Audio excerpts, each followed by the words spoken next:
So tell me about our journey marketing. I have some information about quantum upsell. In fact, Stephanie just gave me some financials with savings, and it was over $3 million with that particular program.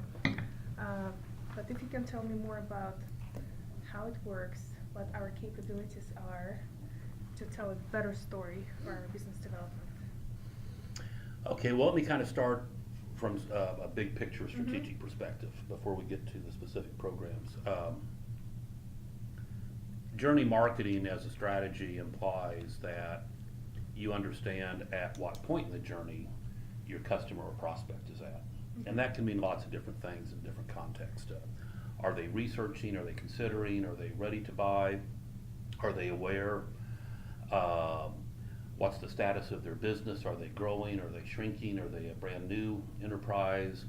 There's literally dozens, if not hundreds, of possibilities in trying to understand who your prospect or customer is, what point in their business journey they're at, so that you can best communicate with them at the right time, with the right message, through the right channel, etc. Much easier said than done. Right. And so when we embarked on the effort to develop an automated journey marketing strategy and system for our clients, that kind of became the driving force.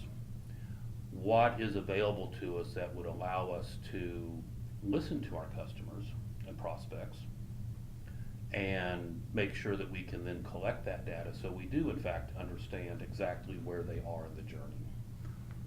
And that's why we ended up eventually going with Kitewheel as what we call the decisioning or orchestration engine, because it's a next generation product that, as part of its core design and functionality, it is specifically set up in order to listen.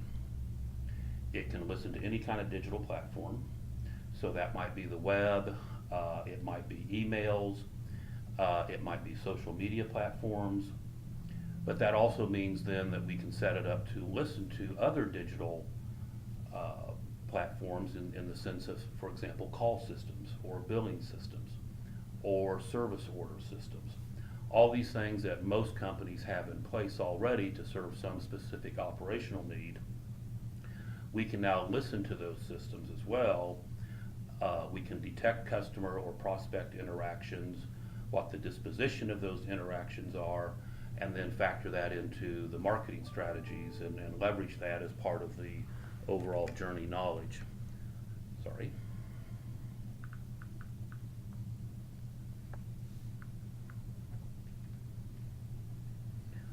So with that decision to bring Kitewheel in as sort of the heart, if you will, of the journey marketing strategy, the rest of the platform that we have built has been built around those listening capabilities. So the databases we've put together, the other applications we've developed, the integrations that we're doing with the client systems are all designed to allow us to capture and listen to every potential prospect or customer interaction, including those not associated with the client, such as from social platforms, so that we can, again, understand exactly where our customers and prospects are in their journey, specifically in any consideration and awareness of the products our clients offer.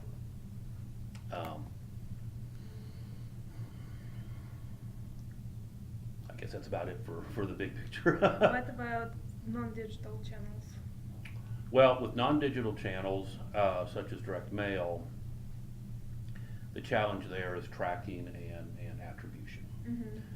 So that's not an effort that we've yet resolved, simply because our first application here, direct mail, is used very infrequently.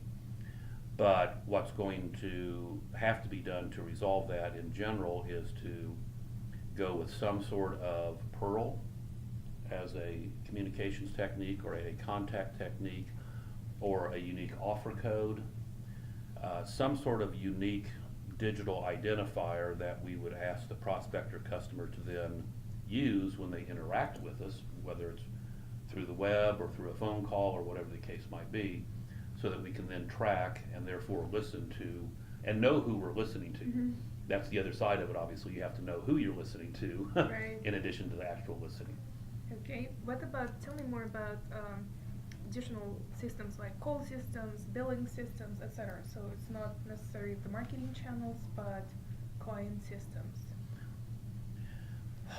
Well, billing systems and provisioning systems all give us valuable information in terms of what the client is buying, how much they're buying, what the dollar value is. For example, when did they become a customer? How long have they been a customer? So there's a plethora of valuable information from those type of operational systems. Provisioning systems, for example, when someone orders a product, we now know that they've placed the order. We know what they've been promised in terms of when it will be installed or activated, whatever the case might be, and we can then track when it actually has occurred. That gives us the ability then to monitor any sort of problems during that provisioning process and intercede, if need be, in order to keep that customer or prospect happy until the product is actually received and working. So those are operational systems within most organizations are things that obviously were not designed for marketing purposes. They're designed to provide the operational function. But with something like the JAMS platform that's been developed, it does allow us to integrate with those systems and to record and track that data on a real-time basis and react to it very, very rapidly if need be. Can you clarify JAMS? JAMS is Journey Automated Marketing System. It's the name of the overall platform that's been built. It incorporates the necessary databases for storing the data and manipulating it. Includes business intelligence database for analysis. It includes the Kitewheel application, the orchestration engine, as well as it includes what we refer to as the audience management system, which is an application we've developed which looks at all of this data that we have on customers and prospects and makes the determination based on business rules and algorithms that have been built, what journey they should be put in, what they should remain in, should they be taken out, what are the next best products that should be offered, what campaign should they be involved in, and so forth. And then Kitewheel is the one that, again, based on business rules and algorithms, takes that information and decides when and how to actually communicate with the customer or prospect and through what channel. Mm-hmm. So which system is our proprietary? The audience management system? Everything is proprietary Mhm. except for Kitewheel itself. Mhm. It's a third-party application. Okay. And can we use it for other clients besides Verizon? We can certainly leverage the software we've built, yes, Mm-hmm. for other clients. Okay. Then tell me a story of Verizon. How we implemented it, just if you had to tell a quick story on how. Well, successful- I probably won't have all of the results details right, so I haven't reviewed them lately, Mhm. but we can get those from Stephanie. But the firm price quote program, for example, has historically been Verizon's most successful acquisition strategy using email. And that's a program where prospects are given a quote for certain types of services that is good for a certain amount of time.